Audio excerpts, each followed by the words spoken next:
Blog Talk Radio. Boa noite, meus amigos. Estamos aqui outra vez. Vamos começar aqui com uma mensagem que, aliás, eu reproduzi no meu site, que foi uma circular do Blog Talk Radio, uma circular passada pelo Alan Levi, que é o Chief Executive Officer do Blog Talk Radio. Uma mensagem muito simpática, que diz o seguinte, eu vou ler só 2 parágrafos aqui. We air shows dedicated to the most popular TV show of all time, American Idol. We air shows hosted by top bloggers covering politics on the right, left, and center. We air sport shows and marketing shows, etc. But as I write this post, the top show on Blog Talk Radio is hosted by Brazilian political philosopher Olavo de Carvalho. Here is the link to his show, but it really won't do any good unless you speak Portuguese. You see, while on air, Olavo doesn't utter a single word of English. E assim vai. Então eu queria aqui agradecer. Thank you very much, Alan. And sorry, it was not my intention to exclude the English-speaking listeners. Any messages sent in English are welcome and will be answered in English. Not in good English, but in something I believe it's English. I am deeply grateful to Blog Talk Radio and to this generous country where I feel at home as I felt in my own country. Blog Talk Radio is a great idea and it is destined to grow in success from day to day, I hope. I love Blog Talk Radio. From the deep of my heart I say thank you, Alan, and thank you all from Blog Talk Radio. And now let's go back to Portuguese. Espero que você... Mas, peraí, go back to Portuguese, coisíssima nenhuma. Tem aqui uma outra mensagem que foi publicada no site Lagos Forum. Lagos Forum escreve-se www.ligesforum.com. É um excelente site político feito por um cidadão que se assina Don Lago. O nome dele não é esse, é um pseudônimo. Não vou dizer quem é, mas é um grande linguista, um homem de grande cultura, e compreende português perfeitamente, e lê os meus textos, e de vez em quando ele troca umas figurinhas.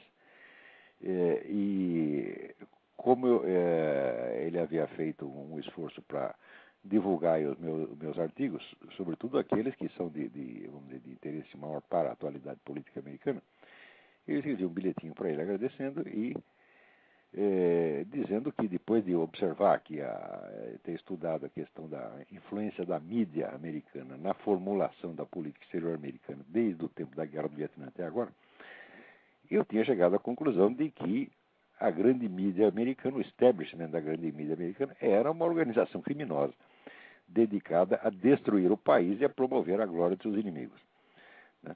Então eu mandei isto para ele, dizendo que estava muito preocupado porque eu vi o que a aliança entre comunistas e falsos conservadores, falsos direitistas fez no Brasil, e que eu estava horrorizado ante a perspectiva de que o mesmo acontecesse aqui. Porque, afinal de contas, o que acontece no Brasil não afeta em nada, exceto para nós brasileiros. Mas o que acontece aqui afeta o resto do mundo, né? E agora está havendo um esforço enorme para derrubar mesmo a soberania americana,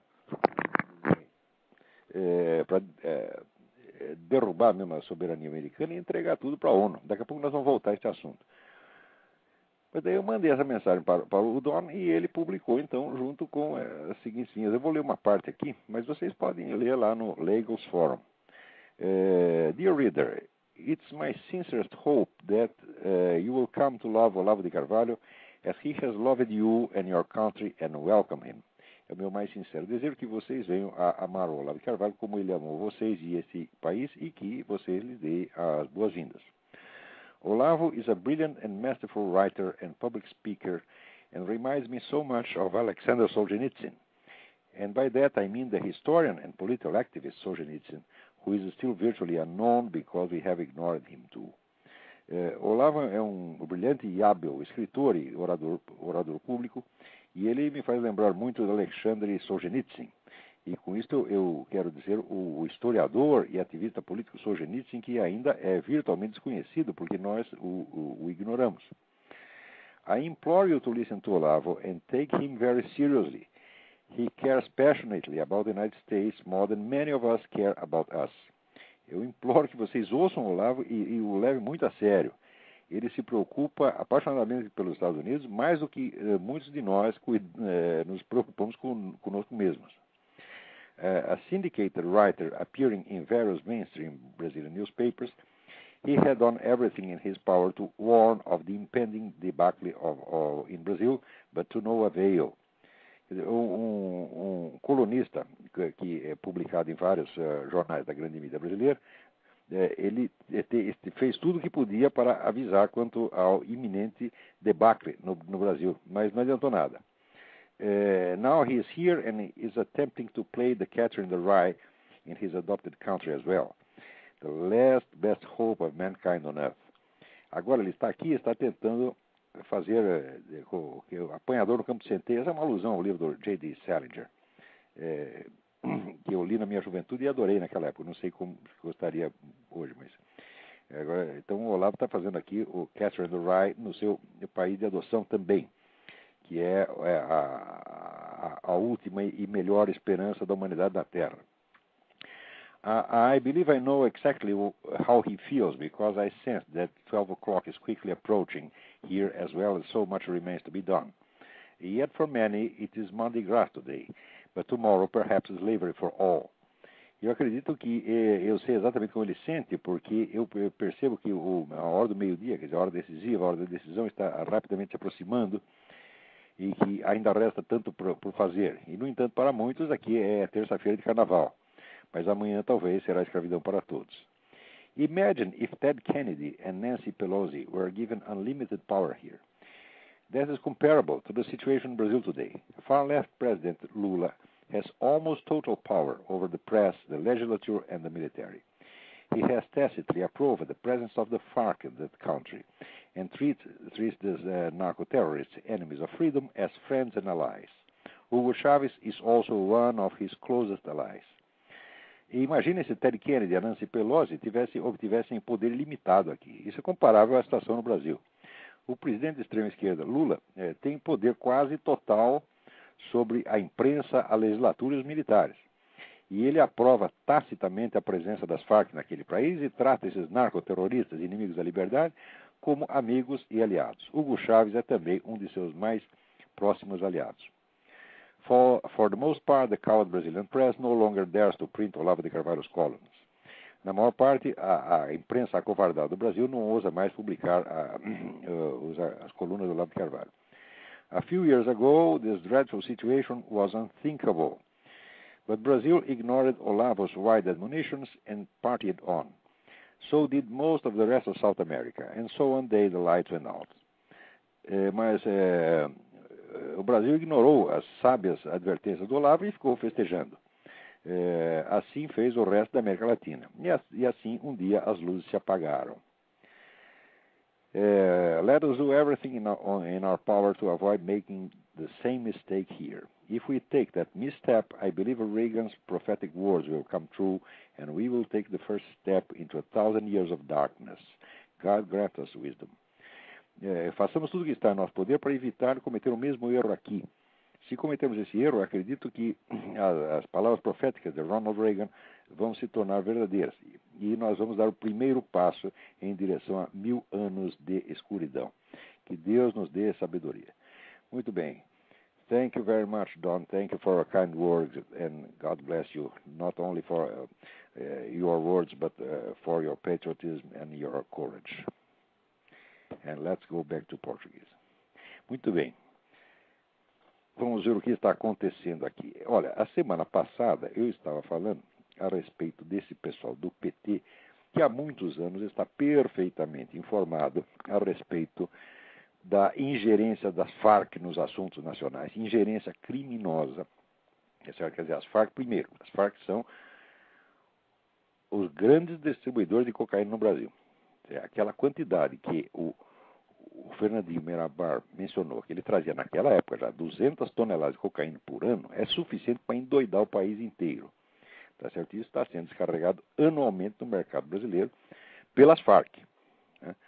Então, primeiro, eles sabem perfeitamente disso. Segundo, eles sabem que o pessoal das Farc está treinando a turma do PCC e do Comando Vermelho para sequestros, assaltos, etc, etc. E sabem também que o pessoal da Farc está treinando a turminha do MST para operações de guerrilha. O governo sabe tudo isso. Tanto sabe, bom, pode alegar que não sabe, mas olha aqui, isso aqui saiu no site do Ministério das Relações Exteriores, www.mre.gov.br. Saiu a notícia do Correio Brasiliense, que diz o seguinte: a presença do grupo guerrilheiro colombiano Forças Armadas Revolucionárias da Colômbia, FARC, no Brasil, não se restringe hoje apenas à montagem de bases estratégicas para o tráfico de drogas e armas na selva amazônica. As ações das Farc incluem o treinamento de criminosos e líderes de movimentos sociais, entre eles, como se houvesse alguma diferença. Criminoso e líder de movimento social é tudo a mesma coisa. Isso é tudo narcotraficante, ladrão, assassino, contrabandista, filho da puta. É isso que eles são, porra. Muito bem. Inclui o treinamento de criminosos e líderes de movimentos sociais, entre eles o Movimento dos Trabalhadores Sem Terra, MST. Os centros estão montados estrategicamente na fronteira do Brasil com o Paraguai. Relatórios sigilosos em poder de autoridades brasileiras e paraguaias. Note bem, isto saiu no site do Ministério das Relações Exteriores, que diz que está em poder deles mesmos. Relatórios sigilosos que registram a ocorrência de pelo menos 3 cursos sobre técnica de guerrilha destinados a brasileiros. A escolha da região de Pindotiporã pelas Farc não é aleatória.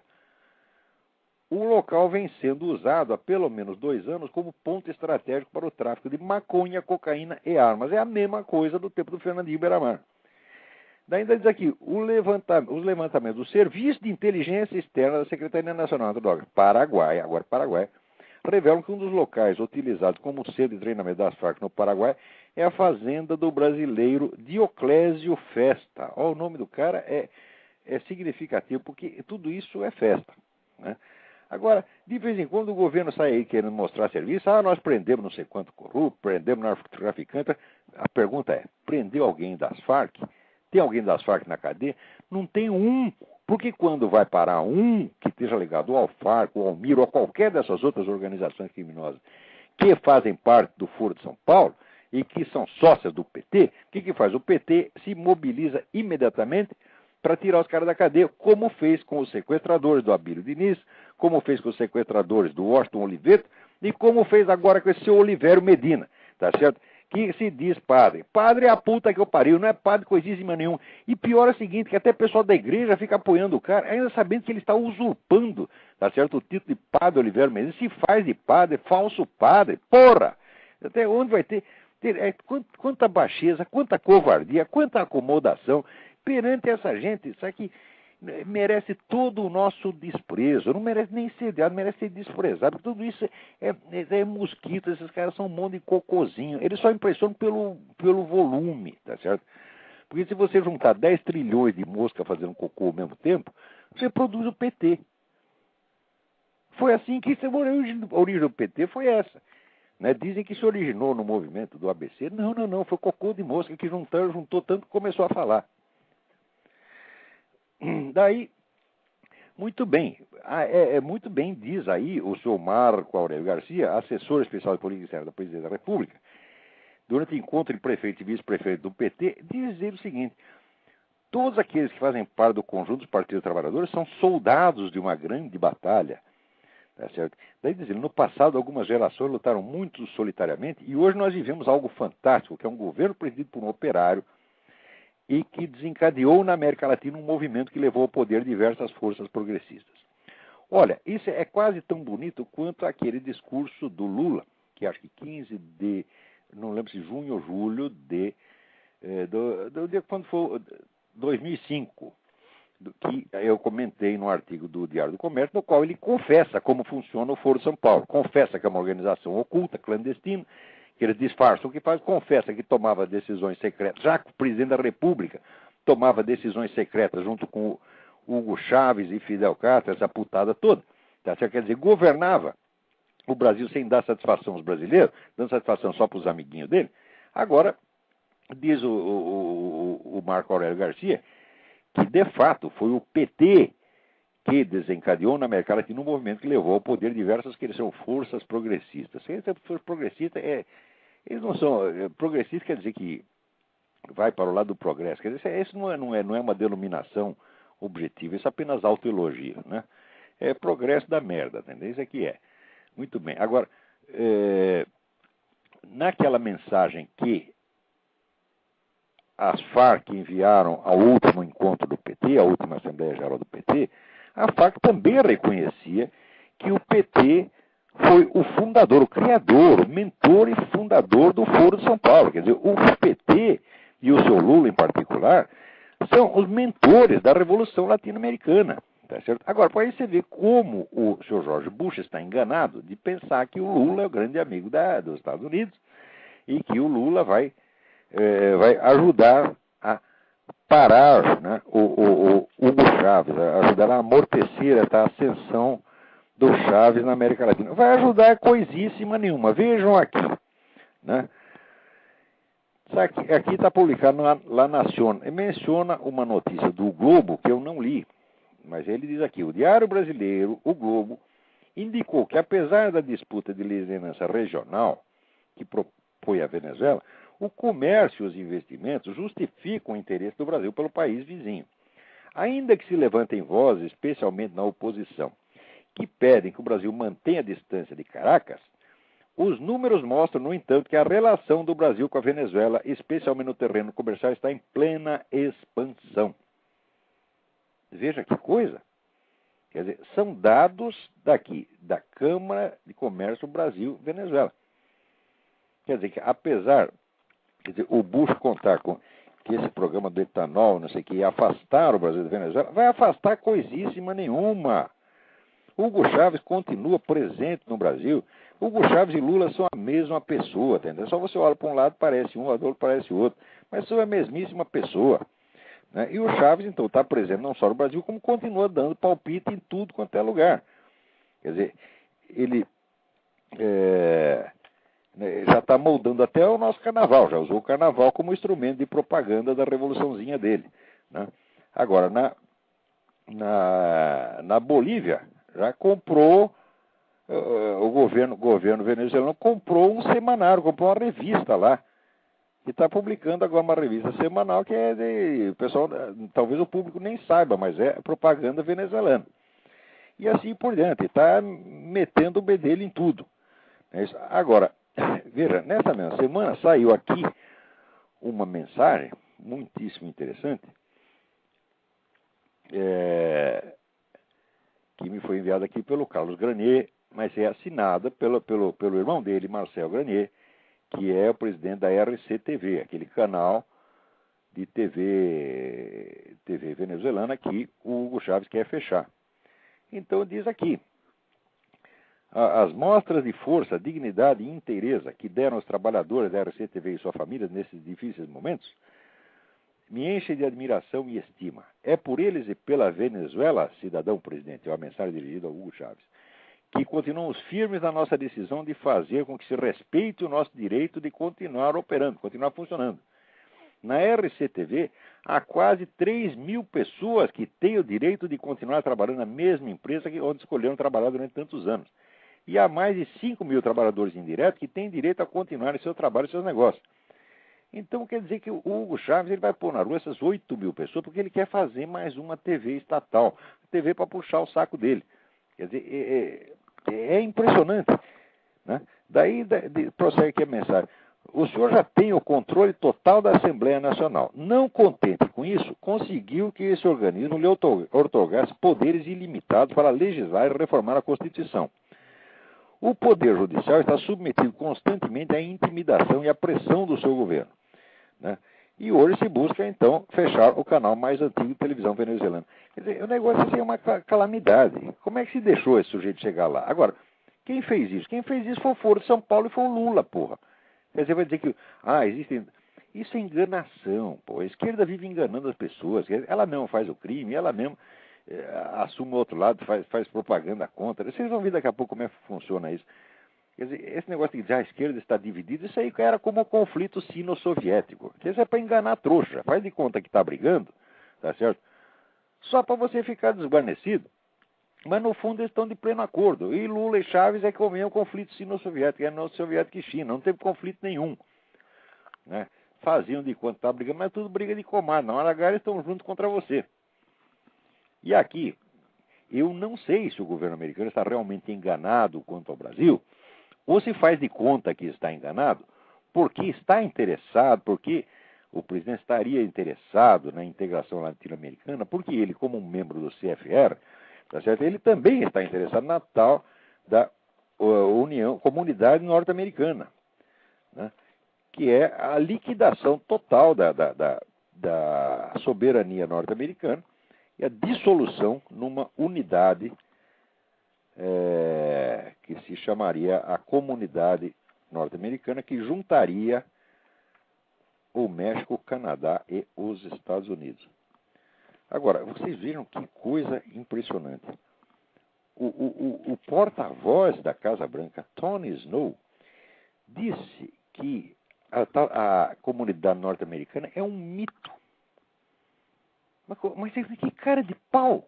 Mas que imensa cara de pau! Quer dizer, os documentos oficiais do negócio já acordo assinado entre o próprio George Bush, tá certo? O presidente Fox do México e o primeiro-ministro do Canadá, Paul Martin, assinado já 2 anos atrás, já tem documentos assinados, isso aí já existem milhões e milhões de documentos comprovando que isso já está em andamento, e o cara vai dizer que é um mito.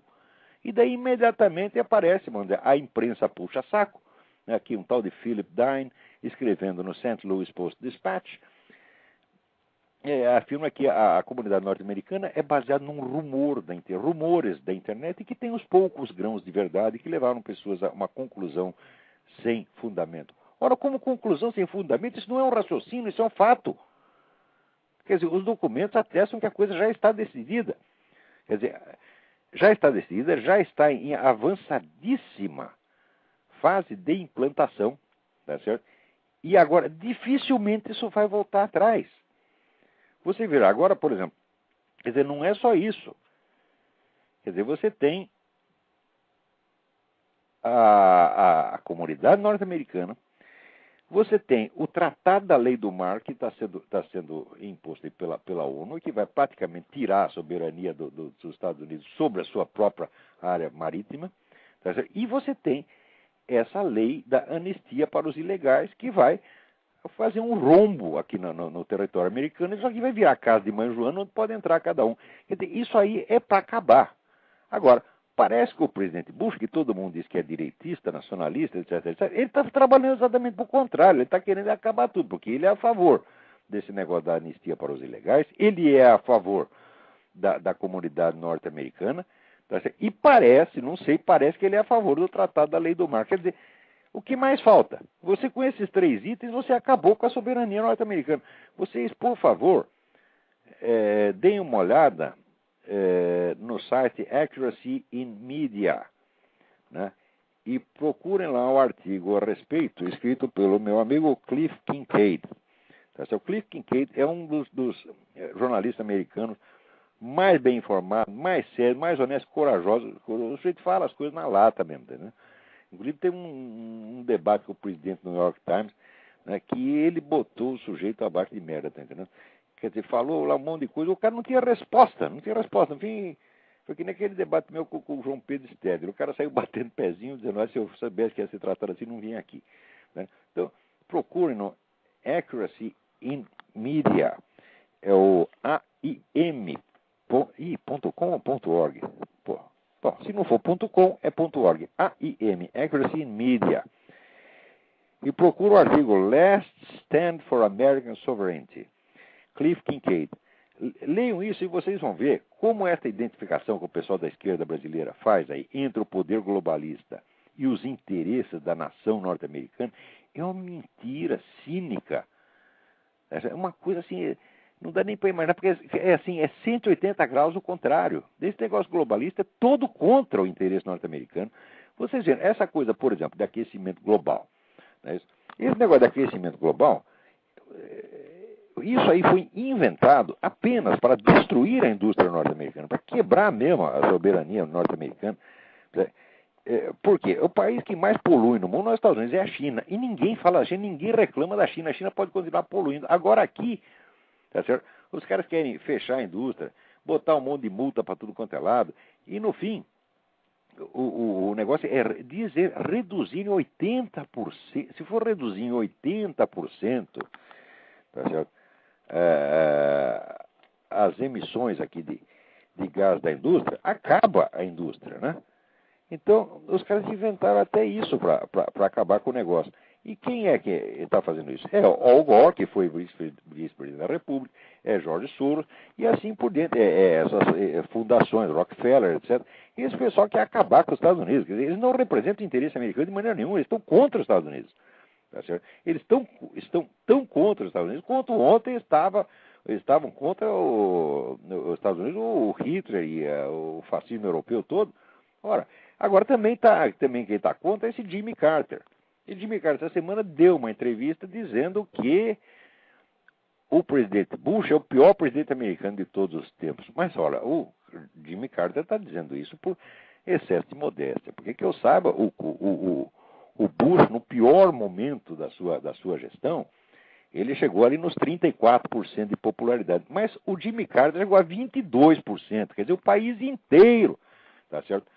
Achava que o presidente Carter era um presidente de merda, tá certo? E a hora que o sujeito saiu foi um alívio. E quando ele saiu, seguindo-se aqueles 8 anos gloriosos da gestão Reagan. Então você imagina um mico que nem esse Jimmy Carter concorrendo com o homem do talento, do brilho, da grandeza do Ronald Reagan, não dá nem para não dá nem para começar a conversa. Agora, ele está tirando proveito da situação relativamente ruim do Bush, tá certo?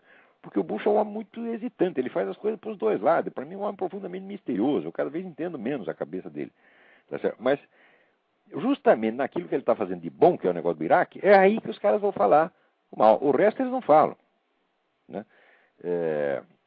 O resto, quem está achando ruim são os próprios aliados do Bush, quer dizer, o pessoal conservador que está achando ruim essas coisas que ele está fazendo com relação à imigração ilegal, Tratado da Lei do Mar, Comunidade Norte-Americana, essa coisa toda. Agora o pessoal da esquerda acha tudo isso ótimo. E aproveita da única coisa realmente boa que ele fez, que não é a ocupação do Iraque, é a salvação do Iraque. Vocês nunca esqueçam que aquele Saddam Hussein ainda tinha matado 300 mil iraquianos. Tá certo? A guerra com tudo, até hoje não matou 10% disso. Tá certo? Então, por enquanto, vamos dizer, comparando, saiu, o custo em vidas humanas saiu barato. Agora, também você não pode esquecer que a origem de toda esta situação ali no Irã, Iraque, quem começou isso foi o próprio Jimmy Carter. Por quê? Foi o Jimmy Carter que desestabilizou o governo que era o maior aliado americano no mundo islâmico, que era o governo do Shah do Irã, e favoreceu a ascensão do Khomeini. Quer dizer, o Jimmy Carter é culpado pelo maior problema que tem os Estados Unidos, que é hoje o Irã. Quer dizer, o Irã é o grande inimigo americano, está lá fazendo bomba atômica para soltar aqui, né? Já está, como é que se diz? Eles estão tão loucos por energia atômica que agora tem o dinheiro iraniano, tem o simbolinho do átomo, né? Quer dizer, que eles pretendem ganhar dinheiro explodindo os Estados Unidos. Então, quem criou essa situação foi o Jimmy Carter. Tá certo? O Jimmy Carter é um sujeito que tinha que ser, vamos dizer, denunciado e exposto à vergonha, porque ele foi o pior presidente americano. Não há comparação. George Bush, por pior que seja, não chega aos pés. George Bush não criou um problema desse, não criou um inimigo deste tamanho, tá certo? Quer dizer, ele não vai lá e desestabiliza um governo aliado para colocar um governo inimigo. O cara que faz isso, o presidente que faz isso, tinha que ser fuzilado, pô. Oh, meu Deus do céu. Peraí, tem gente na linha aí. Vamos ver quem está na linha. Gustavo? Eu? Tá me ouvindo? Estou perfeitamente. Quem é? Tudo bom. Aqui é Marcos de Porto Alegre que tá falando. Oi, tudo bem? Tudo bem, o senhor? Tudo certinho. Não, o seguinte, bom, eu não estou acompanhando o programa aí porque eu não consigo conectar a internet, né? Ao vivo no Talk Radio, né? Não, eu não sou contrato do Yuri lá, eu não sou cliente da Microsoft. Depois você ouve a gravação. Vamos lá. Não, Diga. É o seguinte, uma pergunta sobre lá o seu livro lá, o Jardim das Aflições, né? Uhum. Tem um trecho lá que o senhor comenta, bom, me desculpe o rompimento do tema aí, mas faz como é que é mesmo, uma comparação entre a ideia de que a doutrina era uma espécie de copo d'água, uma espécie de recipiente, e a fé é a água, né? Que seria assim, quanto mais a pessoa se agarra à doutrina, de certa forma, ela nunca consegue alcançar o máximo possível da acesso espiritual Bom, que é a fé. coisa básica é o seguinte, se eu estou falando com relação ao cristianismo. Sim, O pessoal exatamente. pensa que a fé consiste em você acreditar na doutrina cristã. Não é isso. A fé consiste em você acreditar na pessoa de nosso Senhor Jesus Cristo e nas promessas que ele faz. Isso eu compreendi. Então, é a Mas- confiança que você tem numa pessoa. Agora, a tradução disso em termos doutrinais é um negócio complicadíssimo que leva muitos anos. E que a maior parte da pessoa pode nem compreender, sem nem por isso deixar de ter fé. Sim. Você está entendendo? Quer dizer, a confiança numa pessoa é uma coisa simples, é uma atitude simples e direta. Agora, a concordância com uma doutrina depende de você ter estudado essa doutrina.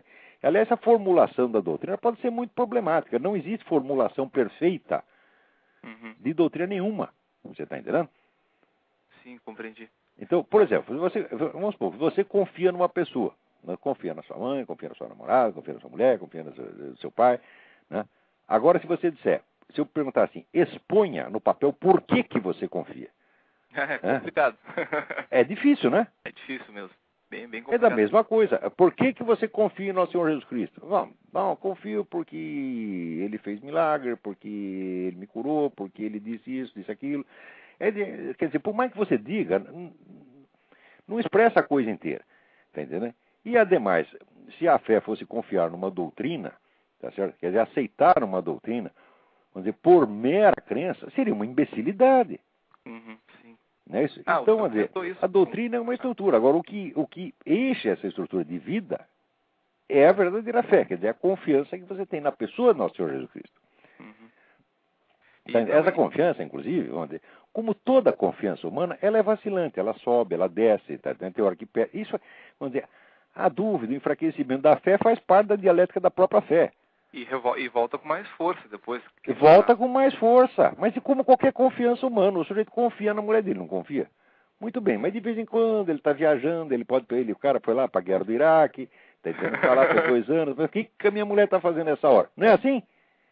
É verdade, a realidade se impõe em algumas Depois situações. você volta, você vê que ela só ficou cuidando da casa dos seus filhos, quer dizer, você volta a confiar nela. É assim em qualquer relação humana. Raios, por que não há de ser a mesma coisa na confiança que você tem no nosso Senhor Jesus Cristo? A mesma coisa.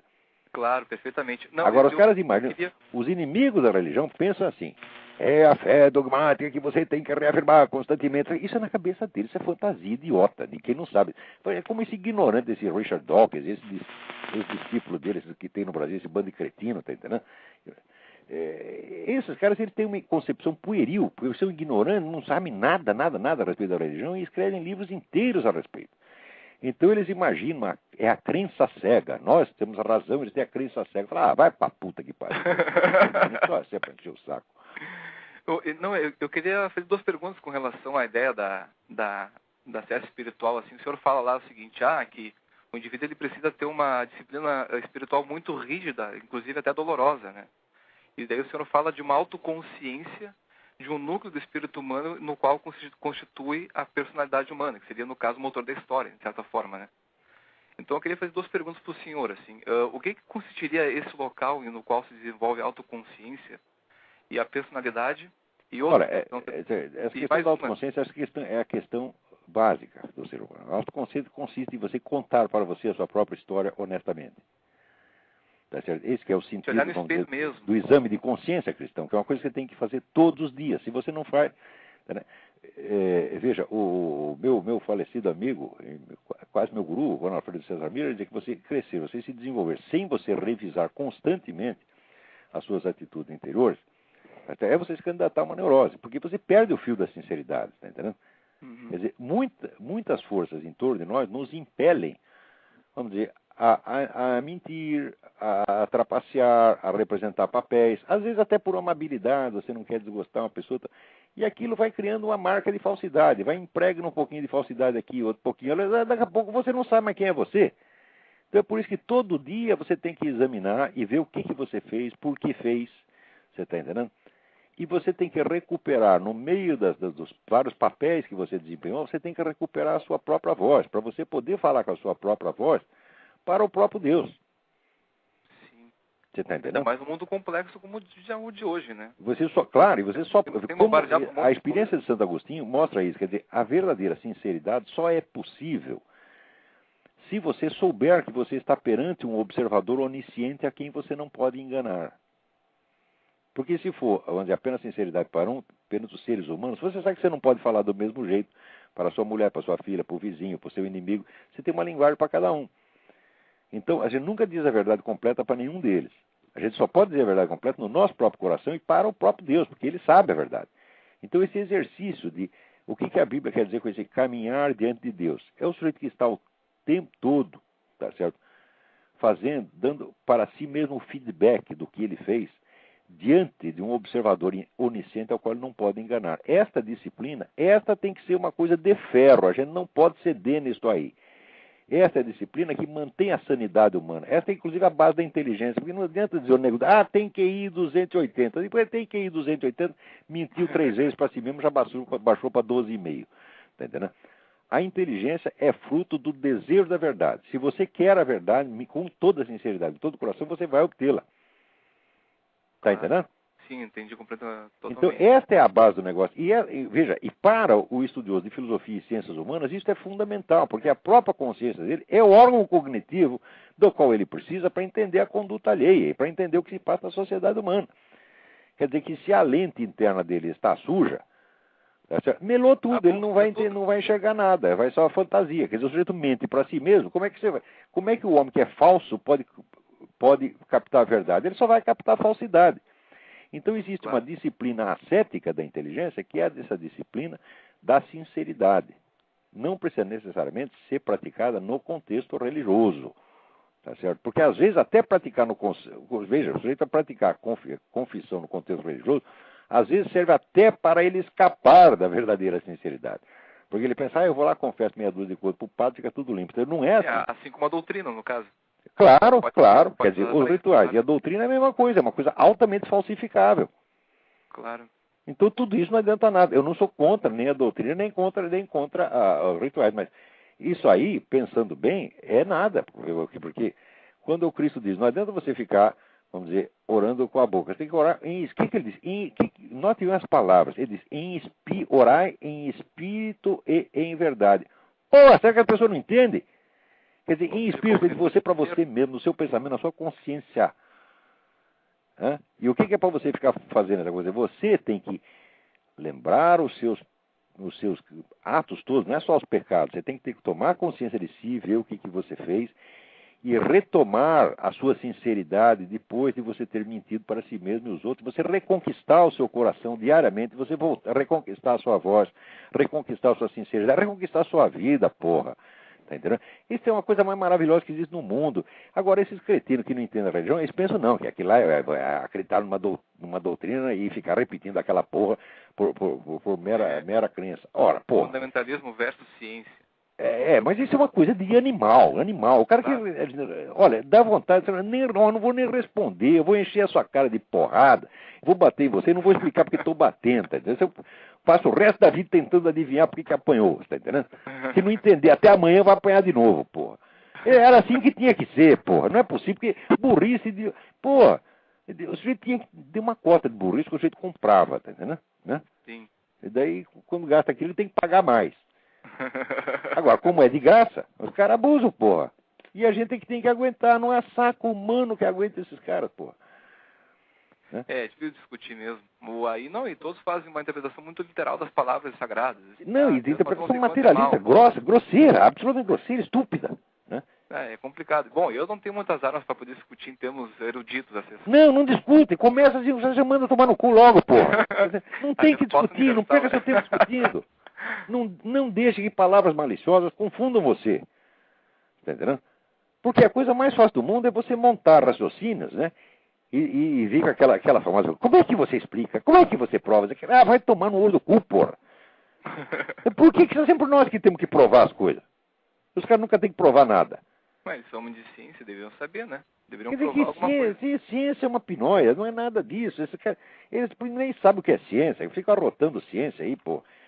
Ora, não é nem porque o sujeito estudou uma ciência. O sujeito pode passar anos estudando uma ciência e não ter a menor ideia do que é ciência. Sim. Você pega esse Richard Dawkins, ele estuda ciência há 40 anos e ele não sabe o que é ciência. Ele não sabe, o conceito de ciência ele não sabe. Quer dizer, ele sabe fazer aquela pesquisinha dele. Mas como é a estrutura da prova, o princípio da validade do conhecimento científico, ele não tem a menor ideia do que é isto, porra.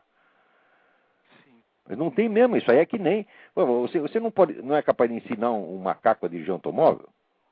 Mas você não pode ensinar o princípio do motor explosão para ele, não pode. Então ele vai saber operar aquilo, mas ele não sabe o que ele está fazendo. E o Dawkins é a mesma coisa. Ele opera esse maquinário científico como um macaco que dirige automóvel, pô. Agora, eu estou falando do Dawkins, não estou falando nem dos seus admiradores no terceiro mundo, que isso aí já é o subnitrato do pó de bosta, tá entendendo? Quer dizer, a gente tem que parar com esse negócio de fingir respeito. Sabe o que mata o Brasil? O que mata o Brasil é a boa educação. Todo mundo tem que ser boa educadinho e falar seu doutor, excelência, etc. Quer dizer, as normas de polidez, o pessoal coloca as normas de polidez acima da verdade, acima do dever, acima do próprio Deus. Isso é uma idolatria da boa educação. A boa educação no Brasil já passou de todos os limites do tolerável, tá entendendo? Então, eu fui educado até uma certa época e muito me arrependo. Se já tivesse mandado um cara tomar no cu anos atrás, teria sido melhor para mim e para eles. Eu demorei também. A gente demora para entender. Pô, e é complicado. Tu fica muito acostumado com uma espécie de educação muito polida. É bem isso que você não falou. Não, mesmo. E depois o pessoal se prevalece disso. Eles não precisamos aqui ter um debate. Não responder porque tem medo de ferir a pessoa. E é difícil mesmo romper com a... Mas por que não ferir a pessoa se o sujeito já vem ferir você? Pois é. Ora, porra, os caras querem assim, eles querem te dizer as piores coisas, ferir seu sentimento, te humilhar e quer que você responda educadamente. Eu digo, tu vem pra humilhação comigo? É que a humilhação dos caras, que eles fazem, é sempre astuciosa, maligna. Eles querem ser espertinhos, tá entendendo? Então, fala, olha, eu não sei ser espertinho como você, tá certo? Eu não sei te dar uma resposta inteligente, então quer saber? Vai tomar no cu. Pronto, acabou. Resolve o problema. Pra que eu vou ficar pensando como é que eu vou vencer a malícia do cara? Não perca seu tempo com isso, porra. Ninguém é obrigado a vencer discussão. Sim, claro. Né? Eu tinha uma outra questão, não sei se dá tempo ainda. Dá? Não, era sobre o livro mesmo, de novo, né? Essa questão que eu falei de se desligar do mundo material, e o tempo e o espaço que você fala, né? E se recluir em si. Eu queria perguntar outra coisa, assim, é neste lugar, neste núcleo do espírito que a gente encontraria a Deus, quando falam assim, Deus está em nós. É por aí a questão? Não, é por em primeiro lugar, seguinte, ninguém encontra Deus, não é bem isso. Fica face a face. Deus que vem buscar você. Deus não está dentro de você, nem fora, você está entendendo? Assim como uma pessoa também não está dentro nem fora, está entendendo? Você vai perceber Deus pela ação que Ele faz na sua vida. Você está entendendo? Quando a pessoa fala, meu encontro com Deus, fala, a coisa não é bem assim do jeito que você está falando. Você não se encontra com Deus cara a cara. Você não pode encontrar com Ele cara a cara. Porque você está dentro dele. Nele vivemos, nos movemos e somos, dizia o apóstolo. São Paulo, né? Você está dentro da realidade máxima, o ens realíssimo, o supremamente real, que é Deus. Você não pode sair de dentro disso para se encontrar com Ele. Tá certo? O que você vai perceber, vamos dizer, é a ação dele na sua vida. Às vezes essa ação é tão clara, mas tão clara, que só um idiota não percebe. Agora, se você não olhar para lá, você nunca vai ver. Olha, a prece respondida é a base. Porque, olha aqui, eu acredito que a parte mais importante do Evangelho é Mateus, capítulo 11, versículos 1 a 6, onde os caras vão perguntar para Jesus Cristo, é você mesmo aquele que nós estamos esperando ou devemos esperar um outro? E ele responde, olha, vocês estão vendo que os paralíticos andam, os cegos enxergam e assim por diante. Então, quer dizer, como é que você descobre Deus? Pelos fatos. Esse é o critério que Jesus Cristo ensinou. Eu estou só repetindo, estou vendendo o peixe pelo preço que comprei. Você está entendendo? Isso não é teologia, não. Isso aqui é simplesmente leitura. Eu sei ler, porra. Eu sei ler o que está escrito. Quer dizer, se ele mesmo explica, né, aonde está, né, aonde que você tem que olhar para você tirar a sua dúvida, então por que eu deveria fazer de outra maneira? Compreendi. Entendeu? Entendi, sim. Muito bem, agora... Oi, fala. Só que agora não tenho mais tempo, porque eu tenho mais outros assuntos aqui para esta semana. Não, eu estou com um bom tempo, estou ligando aqui do mais longe possível dos Estados Unidos, né? Então, não, ligue... Tô quase no Uruguai, né? Bom, ligue novamente. Não, Nós só temos mais 10 minutos aqui, eu ainda preciso um monte de assunto aqui que eu preciso falar. Tá bom, Olavo, parabéns pelo trabalho. Obrigado pela colaboração. Hein? Boa sorte. Abração. Abração, tchau, tchau. Tchau, tchau. Agora, vejam aqui.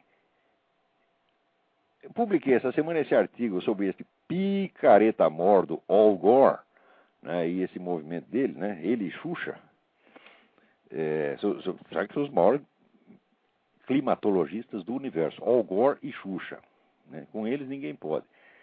Agora, essa semana o meteorologista Audie Hour, né, numa declaração feita na Inglaterra, disse o seguinte, olha que coisa, ele disse, o vapor de água é responsável por 95% do efeito estufa. Os outros gases que contribuem para o efeito estufa, dióxido de carbono, metano, dióxido de nitrogênio e vários outros, contribuem com apenas 5% deste efeito. É verdade que nesses 5%, o dióxido de carbono é o maior, é o que contribui mais, com 3,6%. Agora, acontece que deste 3,6%, o dióxido de carbono resultante das ações humanas é 3,2%. Quer dizer, a contribuição humana, tá certo, ao calor é 3,2% de 3,6%. Tá certo? Ou seja, é 0,12% dos gases do efeito estufa. Isso é literalmente nada. Daí diz o Dr. Auer, nós não poderíamos mudar o clima nem que nós o quiséssemos. E diz ele, isso deveria encerrar a discussão. E deve mesmo, tem que tapar a boca desse filho da puta todo. Tá certo? E vocês que estão aí no Brasil, tem que chegar lá no Banco Itaú, chegar no seu Setúbal. Olha, você fica gastando seu dinheiro com esse picaretão do Al Gore. Tá certo? Vê se promove uma coisa melhor, porque você já deu dinheiro aí pro Frei Beto, deu dinheiro pro Al Gore. Você não tem uma coisinha melhor para gastar o seu dinheiro, não? Que porcaria é essa? Né? Quer dizer, claro, o dinheiro é dele, pode gastar no que ele quiser, tá certo? Mas isso aí só pode fazer mal para a humanidade, porra. Agora, os caras vão brincar de salvador do planeta. Olha, eu acho que a última vez que eu salvei o planeta, eu acho que eu tinha uns 4 anos de idade. Nessa época, eu talvez pensasse em salvar o planeta, né? Agora, quer dizer, o sujeito está supondo que não apenas nós estamos alterando o equilíbrio cósmico, mas que nós podemos recolocá-lo no lugar. Mas isso é um delírio de onipotência tão absurdo, tá certo? Que era para internar o negro na mesma hora. Né? Agora, já que nós estamos falando disso, né, tem aqui um rapaz que me escreve, peraí, eu tenho que achar o e-mail dele. Está aqui. Marco Porto de Carvalho. Diz, grave erro é comparar a teoria da evolução com a da origem humana do aquecimento global, e o senhor sabe disso. A primeira vem há 140 anos sendo confirmada pelas pesquisas realizadas, inclusive a genética, e é aceita por 99% da comunidade científica. A segunda, sim, é política e tem oposição de grande parte dos cientistas. Marco Porto de Carvalho, você está redondamente enganado. Você leia o livro do Alistair McGrath. McGrath escreve-se MC pequenininho, G-R-A-T-H. Alistair McGrath, ele escreveu 2 livros.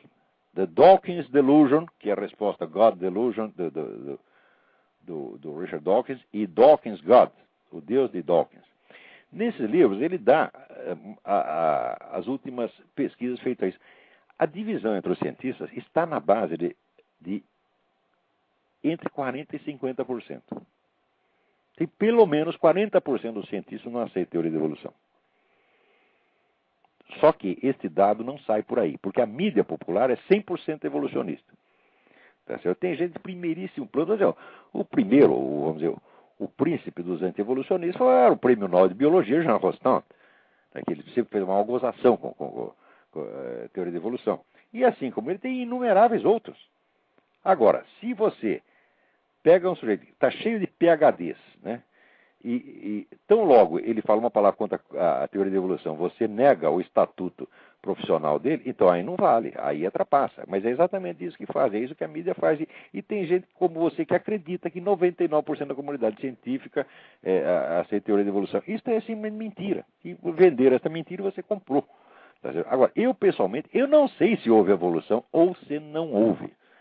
Tá certo? Eu sei o seguinte, que tudo que eu leio a respeito me parece altamente persuasivo. Quando eu leio evolucionista, parece ter razão. Daí eu leio o anti-evolucionista, também parece ter razão.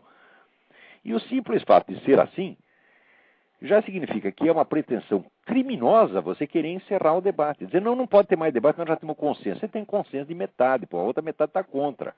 Tá certo? Agora, se vocês não deixam os caras falar, bom, então daí dá a impressão que está 100% a favor. Quer dizer, o que eles têm demitido de gente aqui porque atacou a teoria da evolução é uma grandeza. Eles não querem que ninguém fale. Quer dizer, eles estão vivendo com o negócio. O barco está furado, está vazando para tudo quanto é lado. E querem, então, varrer a poeira para baixo do tapete, querem sumir com a coisa. Pô, isso aí não. Quer dizer, os evolucionistas têm feito tanta fraude. A fraude começou no dia seguinte. Tá certo? Darwin, que eu saiba, nunca fez fraude nenhuma. Tá certo? Mas, note bem, leia direitinho Darwin. A pessoa lê a teoria da evolução, mas não lê a origem das espécies. Eu li a origem das espécies quando eu tinha 16 para 17 anos e voltei novamente, de vez em quando, a ler um pedaço. Ele diz claramente que não há provas da teoria dele. Ele espera que as provas surjam no futuro, mas ele diz que não há prova nenhuma. Tá certo? Há apenas indícios. Bom, indícios existem em favor de uma teoria, existem em favor da teoria da hipótese contrária. Tá certo? Então, até hoje, nós estamos no confronto de indícios. Há indícios de que sim e há indícios de que não. Qualquer pessoa honesta é obrigada a dizer isto, porque há elementos dos dois lados, porra. Não é uma brincadeira, não é que eu queira bancar o neutro brasileiro, adora ficar neutro para ele parecer superior. Eu digo, mas não, mas ali, até o momento, eu acho que os argumentos estão dando empate. Tá certo? E se não der empate, o simples de haver uma objeção torna essa objeção preciosa. Por quê? Porque ciência é a investigação das hipóteses contrárias, porra! Né? Sem isso não existe ciência. Agora o cara diz, não, nós já chegamos aqui a um consenso. Ora, e uma das coisas que eu acho engraçada nesse pessoal científico é ao mesmo tempo que eles defendem o método do Popper, no qual não pode haver verdades definitivas, porque qualquer teoria científica pode ser impugnada no dia seguinte, ao mesmo tempo que eles alegam isso, para mostrar como eles são tolerantes e racionais, na mesma hora eles exigem que você se ajoelhe perante a verdade definitiva que eles estão acabando de denunciar. Ora, porra! A gente precisa acabar com essa ilusão, tá certo, de que a ciência é uma coisa muito pura, de que eles são inteiramente racionais, eles estão sempre não têm interesses escusos em jogo. A própria origem da ciência moderna já foi uma empulhação. Eu já mencionei aqui para vocês, na origem da Royal Society, tá certo? Houve uma ocultação proposital de elementos místicos, esotéricos que estavam ali, ocultação proposital, quer dizer, todo o pessoal da Royal Society, os fundadores todos eram ocultistas, tá certo? E criaram uma pseudo-imagem, tá certo? De pura racionalidade para vender para trouxa. Até hoje tem trouxa comprando. Tá certo? Na verdade, se você estudar o meu livro, A Teoria dos Quatro Discursos, Aristóteles, você vai ver que a separação entre o raciocínio científico e o raciocínio pré-científico é absolutamente impossível sob todos os aspectos. Quer dizer, quando na evolução do estudo de alguma coisa, você partindo das percepções sensíveis, indo depois para a imaginação simbólica, pelo tratamento, vamos dizer, voluntarístico e retórico da coisa, depois para o dialético, até chegar na formulação lógico-científica, esta formulação, ela é sempre provisória, ela vai se dissolver em seguida. Não há conhecimento científico que não se dissolva em seguida, porque ciência não passa da estabilização provisória de uma certa área, tá certo? Na qual é possível a aplicação, vamos dizer, de um protocolo metodológico mais ou menos constante durante algum tempo. Tá certo? Depois a coisa dissolve e você necessita de outro nível de abordagem. Então, esse negócio de idolatrar a ciência, isso é uma babaquice. Vocês têm que parar com isso. Tá entendendo? Vamos lá. Tem alguém aí na linha aí. Alô? Alô? Quem está na linha aí? Alô? Alô? Olavo? Eu? Aqui é o Rodrigo do Rio de Janeiro. Tudo bem? Tudo bem, professor? Tudo perfeito. Eu queria saber a opinião do senhor. O que o senhor acha desses pré-candidatos democratas que são meio que idolatrados aqui no Brasil, assim, como Howard Dean? Nossa senhora, isso é um bando de picareta. Acho que o negócio de candidatura aqui está muito ruim para os dois lados. Muito ruim, mas muito ruim. Aí quem não é... Olha, tem cara que é picareta, por exemplo, o McCain não é picareta, mas é maluco. Tá entendendo? E do outro lado, Howard Dean, ai meu Deus do céu, que é isto? E Hillary Clinton, esse Obama, que é um puta de um mentiroso, já começou mentindo na primeira. Tá certo? Que ele disse que na escola que ele frequentava, que ele era católico, embora frequentasse a escola muçulmana. No dia seguinte apareceu todos os colegas de escola dizendo, não, é mentira, ele é muçulmano. Que o senhor já mentiu na primeira. Era melhor nem abrir a boca, porra. Né? Esse cara não vale nada. Né? Agora, tem um livro aqui, Faço o que eu digo, mas não faço o que eu faço. Né? Não, esqueci o nome do autor. E dá lá a radiografia toda essa. Isso é um bando de mentirosos, de picareta. Agora, no Partido Republicano, o negócio também não está muito bom, não. Entendeu? Porque o Giuliani, ele só parece que é bom nesse negócio de defesa, de segurança. Ele tem umas atitudes firmes, ele tem umas boas ideias com relação a isso. Mas no resto, é tudo em cima do muro. O negócio abortista, nem sim, nem não, muitas vezes pelo contrário. Você quer parecer bonzinho para os dois lados. O Mitt Romney é a mesma coisa, né? Entendeu? O único que eu confio é o Fred Thompson, que ainda não disse que é candidato. Né? Mas se Deus quiser, vai dar tudo certo. O Fred Thompson há de ser presidente desse negócio aqui. E vai ser melhor para nós aí. Né? Tomara. Porque aqui tem uma certa empatia para esses candidatos. Aqui no Hélio Graça. O brasileiro só gosta do que não presta. Mas não votar no Lula, porra. O sujeito que votou no Lula ainda quer dar palpite na eleição americana. Porra, o sujeito votou no Lula, para votar no Lula para presidente 2 vezes. Quer dizer, o brasileiro acredita em qualquer coisa. É verdade. Quer dizer, acredita na Rede Globo, meu Deus do céu. Acredita até na Folha de São Paulo. Né? Depois disso. Agora, aí faz mais propaganda do Partido Democrata do que aqui. É incrível, que o brasileiro adora o Partido Democrata. Quer dizer, eles mesmo falam horrores dos presidentes democratas, do Kennedy, do Johnson, etc. Mas no dia seguinte né, querem dar a ideia de que é tudo maravilhoso. Né? Ok, professor. Muito bem, obrigado pela colaboração. Mas antes de terminar o programa, eu quero falar uma coisinha aqui. E essa não pode escapar aqui. Hugo Chávez disse que o Papa Bento XVI deve pedir desculpas pelas declarações sobre a evangelização na América. Como chefe de Estado, rogo à sociedade que peça desculpas aos povos da nossa América. Acredito que isso é correto. Né? Com a conquista da América, aconteceu algo muito mais grave que o Holocausto da Segunda Guerra Mundial. E ninguém pode negar isto. Nem a sociedade pode negar o Holocausto aborígene nesta terra. Fala, não pode negar o Holocausto, porque o Holocausto havia antes dos espanhóis chegarem. Tá certo? Quer dizer, essas religiões malditas que os caras tinham aí, que é na base do sacrifício humano, que tinha festivais anuais, que matavam de uma só vez 20 mil pessoas colhidas nas tribos vizinhas. Né? Isso, por exemplo, os astecas. Os astecas arrasavam as tribos vizinhas, colhiam lá um monte de gente para fazer uma festança no fim do ano, matar 20 mil pessoas. E não era só o pessoal de cima que matava, não, só o sacerdote, o governo, não. A cidade inteira participava, se lambuzava de sangue e achava aquilo lindo, maravilhoso, como o seu Chaves acha. Tá certo?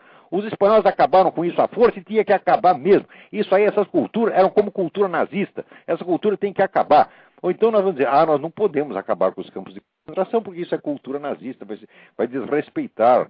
Né? Nós temos que respeitar a diversidade. O alemão tem direito de pensar diferente de nós. Você acha isso? O alemão tem direito de pensar diferente de nós, merda nenhuma, e esses astecas, esse pessoal também não tinha direito nenhum. Essa cultura tem que acabar. Tá certo? Eu estou com o Hernán Cortés e não abro. Por quê? O Hernán Cortés, quando ele chegou, as tribos pequenas todas se aliaram a ele para derrotar os astecas, tá certo? Porque aqueles caras eram um flagelo, tá certo? Foi essa a cultura que os caras acabaram. E os índios que tem hoje, a maior parte dos índios que tem por aí, não são descendentes desses caras, são descendentes de outras tribos que foram salvas por Hernán Cortés, tá certo? E pelos outros ocupantes da América Latina. Quer dizer, holocausto, seu Hugo Chávez, holocausto caralho, você tá entendendo? Vai lamber sabão, cala a boca, burro, porra, a teoria vai ter...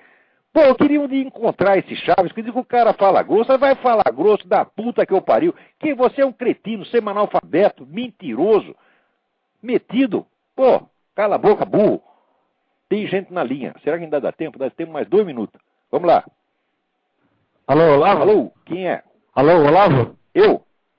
Aqui é o Guilherme de Campinas, tudo bom? Tudo bem? Eu peguei o programa um pouco atrasado, então se você já falou sobre isso, me desculpa. Mas semana retrasada você falou, se o Papa tivesse feito um acordo com o Brasil a respeito do aborto, a guerra tinha começado.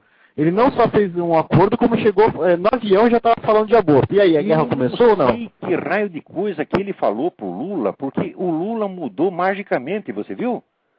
Eu vi, eu reparei. Na véspera ele, não, nós temos que aprovar o aborto, tem que aprovar o aborto. Ah, não se fala mais isso. De repente, eu não sei que raio de mágica o Papa fez lá. Abençoado seja esse Bento XVI, eu não sei o que ele fez. Entendendo? Mas e aí, a guerra começou? Hã? A guerra começou? Eu acho que começou. Eu não acreditava muito nesse Bento XVI, porque a atuação dele no tempo que ele era chefe da congregação lá não era uma grande coisa, não. Tá? Ele passava muita mão na cabeça desses vagabundos da teologia da libertação, só passavam um pito, né? Enquanto os outros caras, os caras tradicionais, que eram fiéis à igreja, eram até excomungados. Né?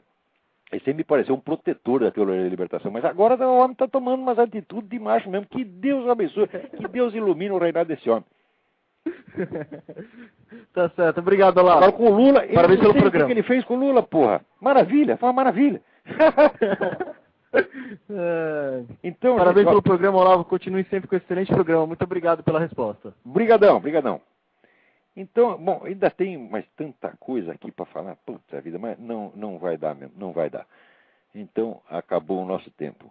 Né? Tem mais alguém na linha aí? Não, então tá. Então, muito obrigado a todos, tá certo? Muito obrigado ao Alan Levi pelas suas palavras bondosas. Muito obrigado ao Don Lagos. Né? E até a semana que vem, se Deus quiser.